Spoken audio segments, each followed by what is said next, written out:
I'm Farah Duro, and you're listening to the PCOS Revolution podcast.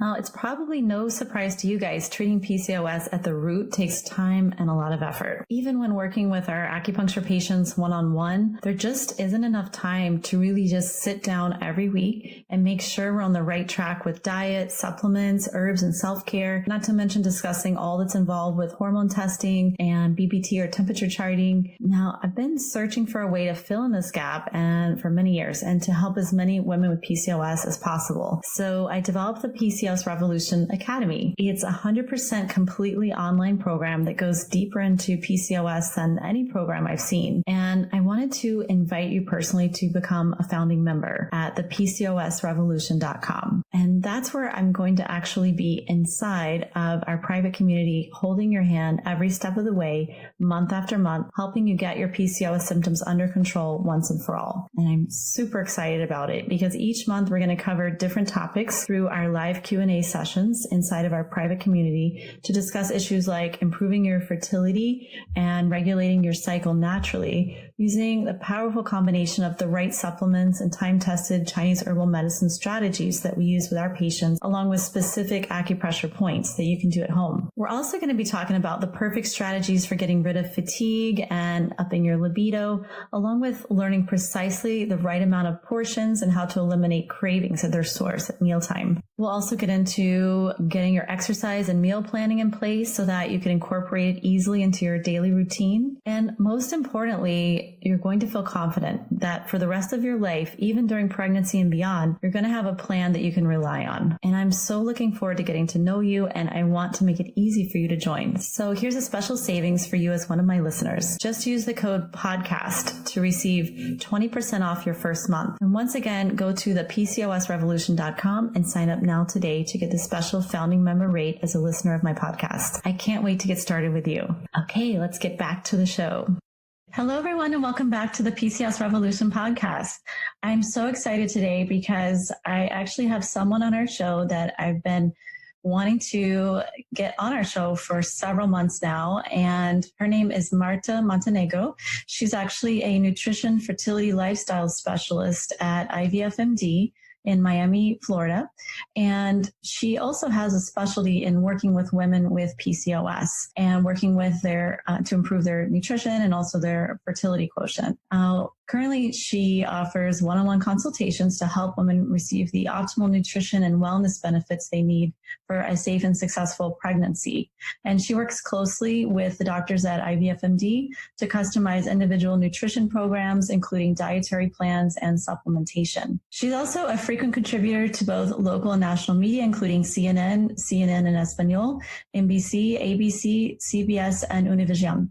And her stories on nutrition and fitness and exercise have reached publications such as AOL and Espanol and also Fox News Latino. And she is an author of a popular Spanish language book, Forget Dieting, Exercise, and Learn How to Eat. Thanks for coming on to our show, Marta. Thanks to you, Ferrari. It's a pleasure to be here and an honor to be in the show. So tell me, how did you get interested in working with nutrition and fitness and eventually women with PCOS? My interest was actually in health when, unfortunately, my father passed away because of heart attack, and that is when my passion for health and cardiovascular issues started. Then this turned into now, throughout the years, to nutrition, physical activity, supplementation, and more what we can do from inside out to be healthy. And the part of with the PCOS, I actually got involved because when I was in Venezuela, I was the director of a wellness center that I founded, and it was really sad to see so many teenagers coming and struggling with all the symptoms of PCOS, but unfortunately, they have not been understood. Their mom thinks that they are maybe, having through hormones issues that are normal to the teens years, then you have a bunch of people that, of course, think that everything is about then what you are not eating well, or you are not working out, or and it's very emotionally touching to see all these teenagers that want to look at whatever the media portray, and they feel different and they don't understand what's going on. And I feel that this is what really made me to get into the studies of everything related to metabolic conditions, fertility, and of course among them has to be PCOS, because it's one of the most common. But unfortunately, it's also one of the, I would say, the most difficult one to diagnose, because it's such a multifactorial condition. It's a condition that is not just about reproduction, rather than other metabolic issues, cardiovascular issues, other endocrine issues associated to this condition. So it's very hard to diagnose, it's very hard to treat it, and it's very hard from the patient standpoint to understand what's going on so they can really manage this. Definitely. And what you're saying about, girls coming in that are, just hitting puberty, or, even in their teenage years, not really knowing why they're feeling this way or what's going on with their cycles, and being put on birth control immediately. That's what we kept seeing in our practice. And that's why, one of the reasons why I wanted to do this podcast is to actually help educate girls too on choices that they have and ways to actually work with their bodies in different ways, so that it doesn't mask the symptoms for them for most of their life, their reproductive life anyway. Mm-hmm. So what have you seen about when you have patients who are, trying to conceive, and they come to you and they have PCOS, but they want to get pregnant right away? What kind of advice do you give them coming in? Unfortunately, many patients find out that they have PCOS precisely when they want to get pregnant, and they have tried and they don't get pregnant. So that is a time when sometimes you get the actual diagnosis that you have PCOS. And unfortunately, yes, you want to have a baby tomorrow, but that is when you see after doing all the blood work, after assessing everything in the patient, and you see that, again, it's not just about your FSH, LH, progesterone, estradiol, but rather other metabolic conditions that are the root of the problem of what is showing. So what I emphasize to the patient is understanding where this is coming from, understanding how big the spectrum of this condition is, so they can really get that sometimes it's not a matter of taking right away this medication or that with fertility, rather than treating the metabolic condition. And the metabolic condition, in my experience for patients with PCOS, everything goes to the visceral body fat. And we nowadays know more than ever and have more evidence on how that visceral body fat performs as an endocrine system. And this visceral body fat releases inflammatory proteins, inflammatory chemicals, and also, of course, leptin, which is a hormone that regulates not just reproduction, but of course, metabolic metabolic issues. So everything started right there, because once you start, let's say, upregulating, downregulating all these hormones, insulin, cortisol, of course, you're going to be affecting your FSH, your LH, your TSH, your thyroid, your prolactin. So many things are going to be affected because of that metabolic condition. And the metabolic condition, in my experience, most of the time translated to elevated visceral body fat. The important thing here is to understand that there's a difference in between weight and visceral body fat, and there's a difference in between weight and body mass index. We all get worried about the weight, and weight is a number, and BMI is another number that, if anything, is a formula that I can have two patients with the same weight, and the same height, therefore they will have the same BMI. But how that weight is composed is what matters, because once you actually go through that and see the lean tissue and see the total fluid, and then you see the fat, but you have subcutaneous fat and you have visceral body fat, and that visceral body fat, regardless if you are in a healthy way, in a normal BMI or overweight or not, that visceral body fat can be too high for you. And because there's no magic number, it could be just too high for you, and that can be the root of the problem. And that's the reason why, if once you actually decrease sometimes just 2%, 3% of that visceral body fat, can completely change your PCOS condition. And that's what happened to me. So it's a relief for the patients to know that first, it's not about losing 10 pounds, 15 pounds. It's about treating the visceral body fat. And once we treat this, they can get pregnant naturally. Most of the time, of course, if there are not any other conditions going on, then they can get pregnant naturally. That happened to me many times because, again, it's a matter of the metabolic condition.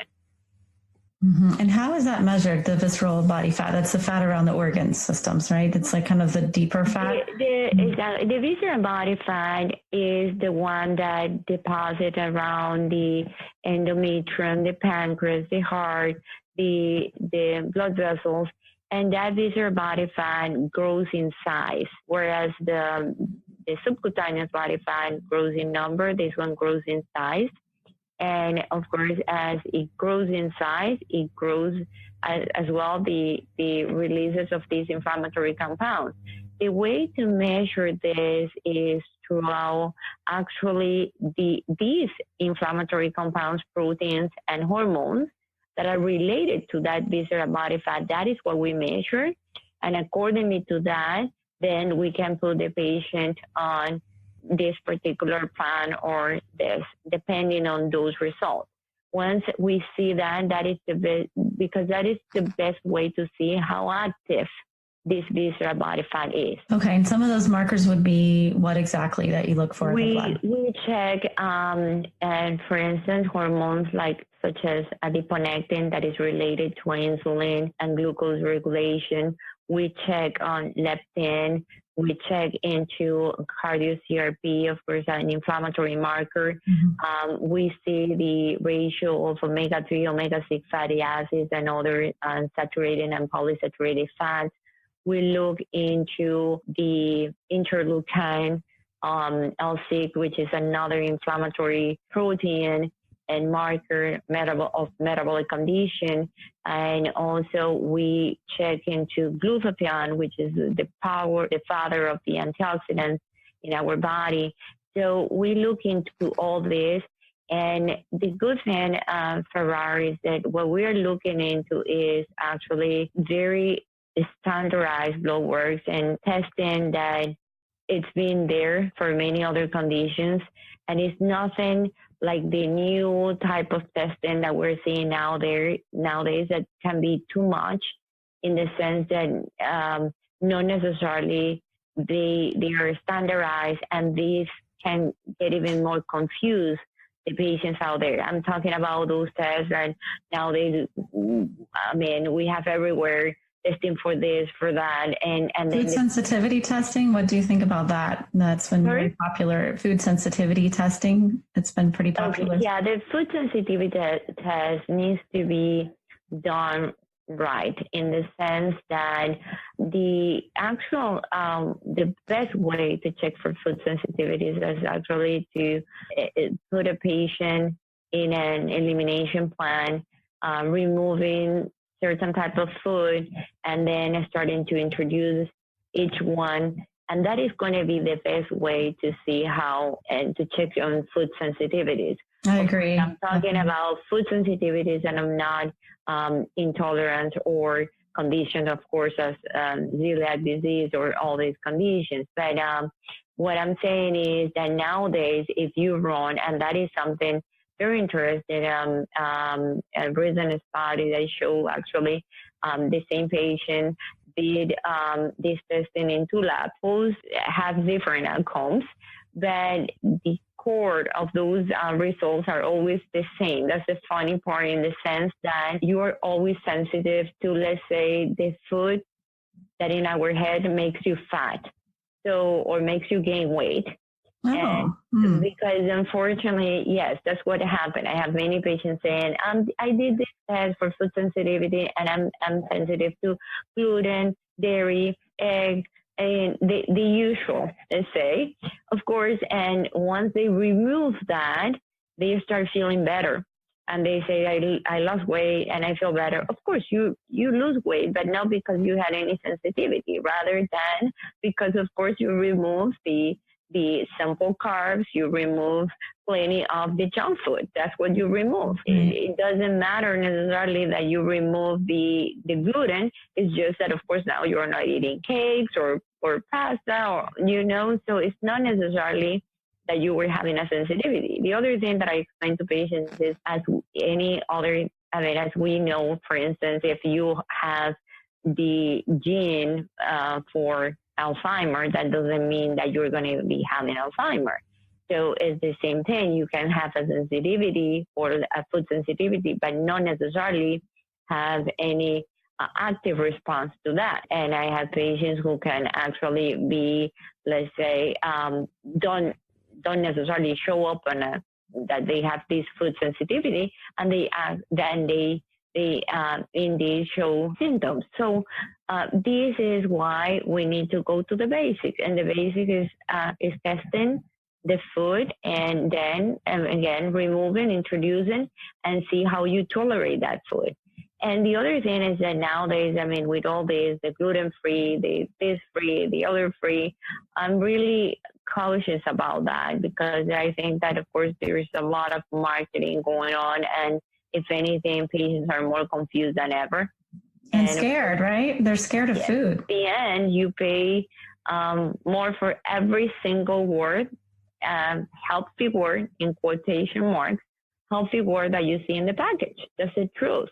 Mm-hmm. And unfortunately, I see things that, for instance, like chicken, let's say a frozen food with chicken and something else, and the first thing that you read is gluten-free.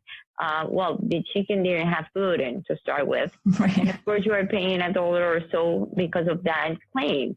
And there's a lot of confusion about that, because, of course, the wording, artisan, natural, antioxidants, and protein, and all these words sell. And the truth is that very few words are FDA regulated, and the other ones doesn't mean anything. So that is, I think, one of the things that I find very frustrating when, of course, these patients get confused in terms of the nutrition. Right. And what have you seen as far as the women with PCOS that you see in the clinic who come in when they start making these changes to the diet that you're suggesting, and, as far as physically and also with emotionally, what's going on when you start a specific plan that you give your patients? Well, when I see the patient, I have to check into everything, and we have to make sure that the patient is seen in a holistic way, and definitely not just the reproductive side, but not just the metabolic issues, the other physiological issues, but the psychological issues, the emotional component that this condition has. I think that is something that we should emphasize more, because in my experience, anything related to emotions is very hard to communicate without feeling that you're going to be judged, and without feeling that you're going to be weak because you're showing your emotions, and also because sometimes you feel guilty. And this is something very, very important, because if you don't have that peace of mind, definitely you're going to be affecting not just the reproduction, not just, it's your health, and there's nothing that we can do if you are not mentally in peace. I truly believe that you need to be mentally connected to your body to make this happen. And so I think the emotional component is something that we have left aside. The fact that when you have PCOS, you have, I mean, for us, is we physically can have acne or can have, problems with your hair. Your hair is falling. You have more hair than common. So all these things, of course, hit your self-esteem. And those are things that we are not looking into.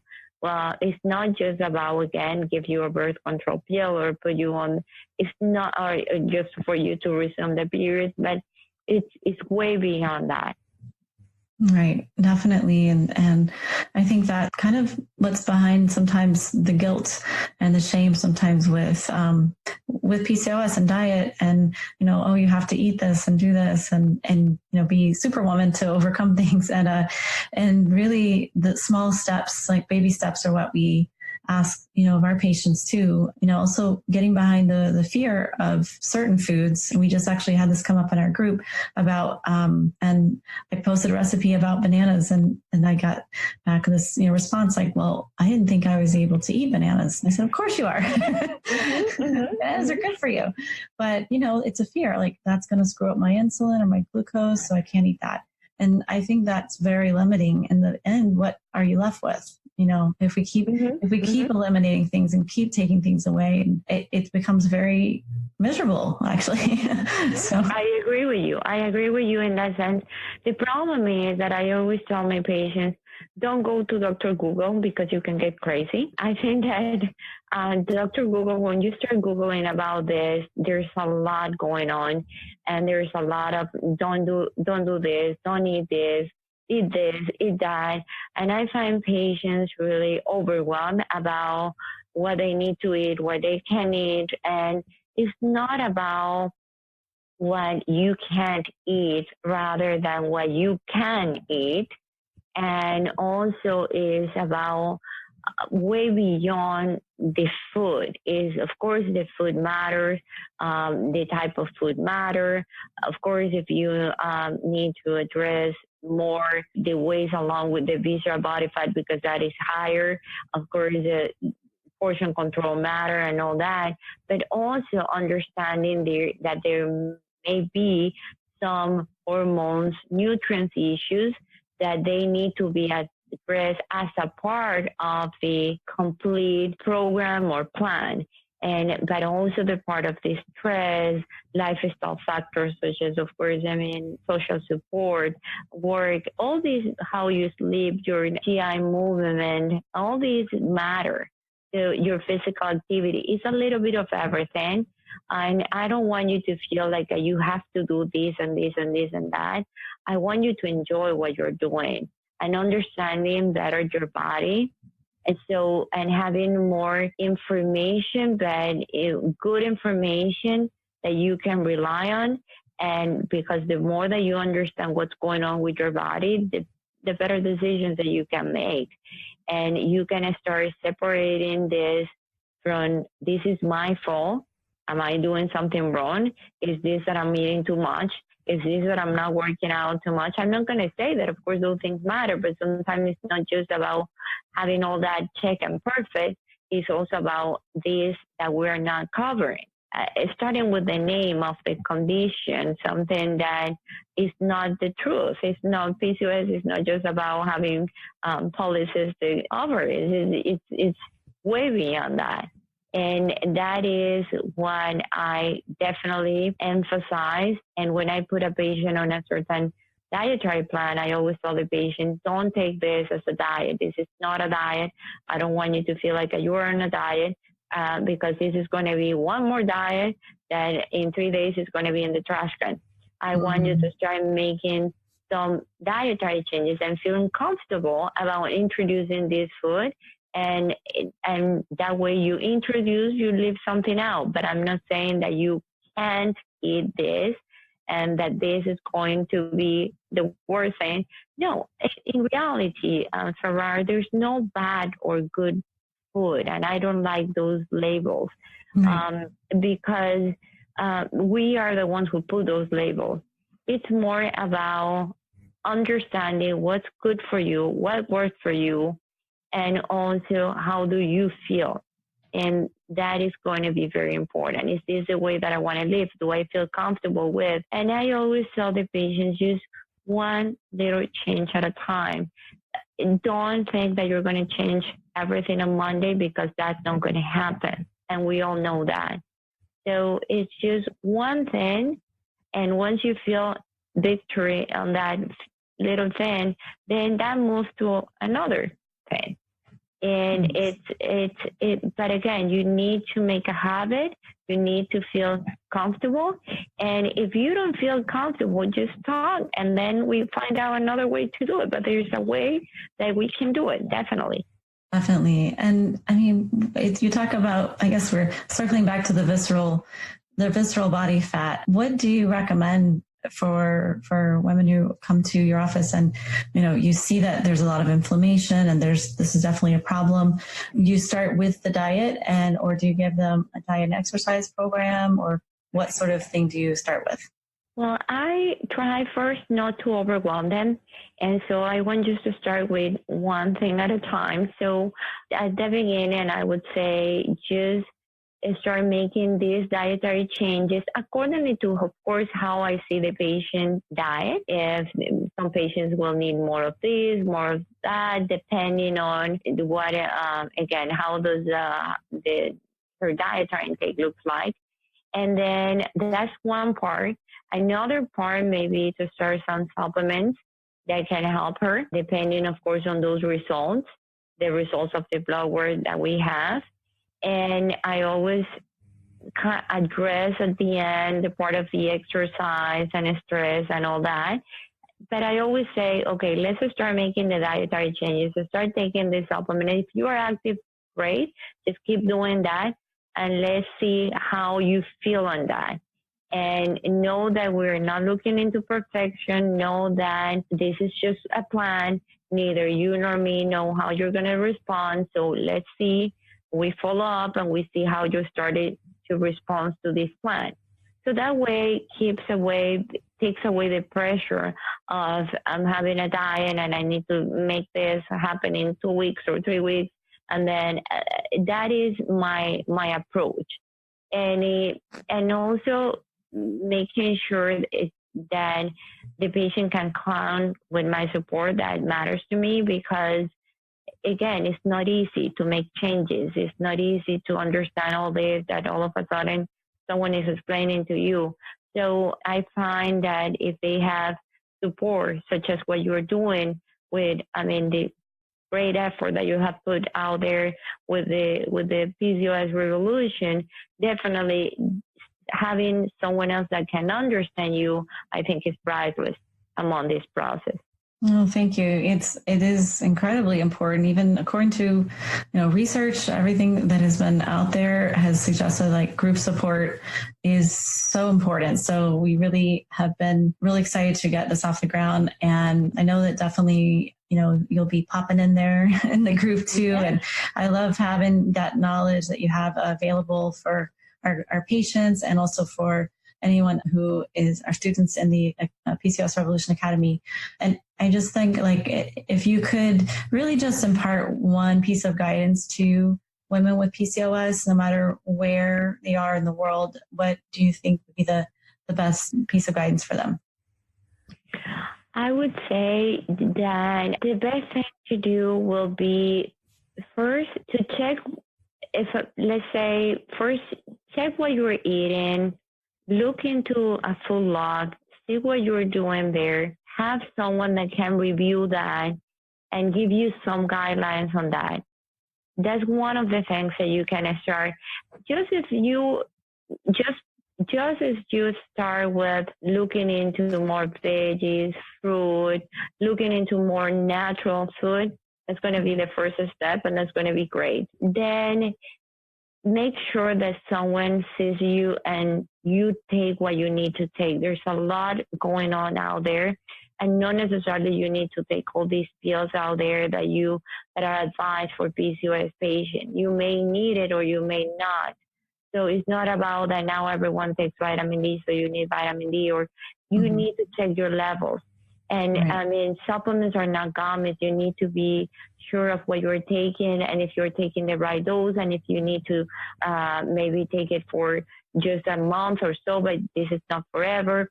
The other thing is that if you want to add the physical activity, don't think that you have to go to the gym and doing something really like a CrossFit and really hard and high intensity. Just be active in whatever way you can, in whatever way you enjoy. That's the first thing. Whatever you can do to sweat a little bit and that you enjoy that's the best exercise that you can do. Definitely. And of course, I mean, also all the emotional stress factors. So that way, get to know more how you feel, because what you feel translates in how you act.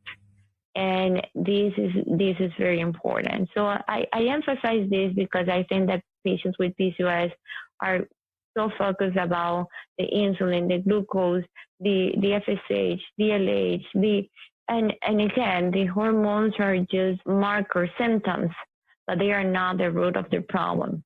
Mm-hmm. And so if we look into this, then we're treating the root of the problem. Definitely. And it starts with finding out your triggers and learning how you respond. When we interviewed Erica about a PCOS personal trainer last week about, finding out the reasons sometimes why we feel like diving into the bar of chocolate or, not doing exercise and that sort of thing. What do we need? Like, what is our body telling us that we need? We need to rest more. We need to decompress and get away from phones and social media and all that, because that could be at the root also of also, not feeling good in general. Exactly. So. You need to, once you identify something, then definitely you say, well, I want to exercise, but every time I try to do it, I can't, or I'm trying to avoid having every time that I see donuts in the office, I get them, or so you need to see, okay, that is a trigger, but what is the cause of that trigger? And unfortunately, many times, any emotional component ended up in the kitchen or ended up with food. And I always tell the patients, if you have a faucet running and of course you have water there and running, you are not going to repair the faucet with, let's say, with a brush. Okay? So what I mean is, don't try to fix the emotional problems with food. Find the right tool, because most of the time we ended up eating this, that is because we're mad, we're angry, we're frustrated, so we are treating the emotion with a tool that is not the right tool. So if you see this from this perspective, that makes you to stop, and that makes you to think, okay, I'm just having this cake or this chocolate or this or that is because I'm feeling frustrated, I'm feeling angry. And of course, that is an immediate relief, but I'm not treating the root of what I'm feeling. Definitely. I would advise first to make that consciousness, make a stop. And once you make a stop, really, you're going to say, okay, definitely, yes, I'm not treating the root of the problem with the right tool. I'm using a tool that I shouldn't be using. That is something that creates awareness. And once you are aware of something, now you know not just that you need to do something, so it's way beyond that, because you will know how to fix this or to start fixing this. Definitely. And that's such important advice to give anyone who's having an issue with their relationship to food, and not just with PCOS or anything like that, just in general. It's so prevalent. So thank you so much for your advice. I really enjoyed this interview, and I hope that all of you got so much out of it. I really learn so much every time we speak. And can you tell us what's the best way to find you if someone is searching for a certified nutritionist who specializes in PCOS and infertility and hormonal imbalances? Well, you can reach me out at IVFMD.com. Definitely, there's a lot of information right there, and you can contact me. There's all the information right there.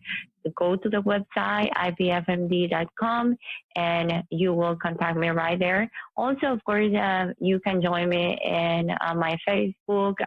Everyone who wants to join my Facebook, Marta Montenegro, and wants to shoot me a message, for sure, do it. I answer everything.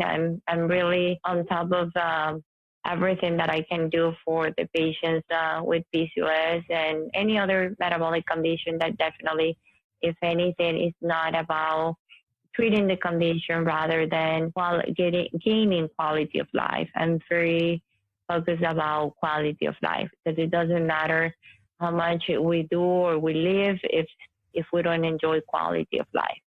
Well, you are going to probably be getting a lot of messages from our listeners. So thank you so much for being on the show again. And to all of you, have a wonderful week. We are going to be posting Marta's contact information in our show notes. So please check those and let us know your thoughts on our Facebook page as well at Florida Complete Wellness. And I will see you guys next week. Take care. And that's the end of this episode of the PCOS Revolution podcast. If you've enjoyed the show and want to help me spread the word about how women with PCOS and hormonal imbalances can lead happier, more healthier lives, please head over to iTunes and leave us a review. They really do make a difference. If you'd like to have a question answered on the show or would like to recommend a guest, please go to floridacompletewellness.com/podcast. If you're on social media, you can follow me at Facebook.com/Florida Complete Wellness and Twitter.com/Florida Complete, where I post a lot of interesting research, webinars, and articles on our blog about really getting to the root of hormonal imbalances like PCOS. So it's a great way to stay in touch with the latest developments. Thanks so much for listening, and see you soon.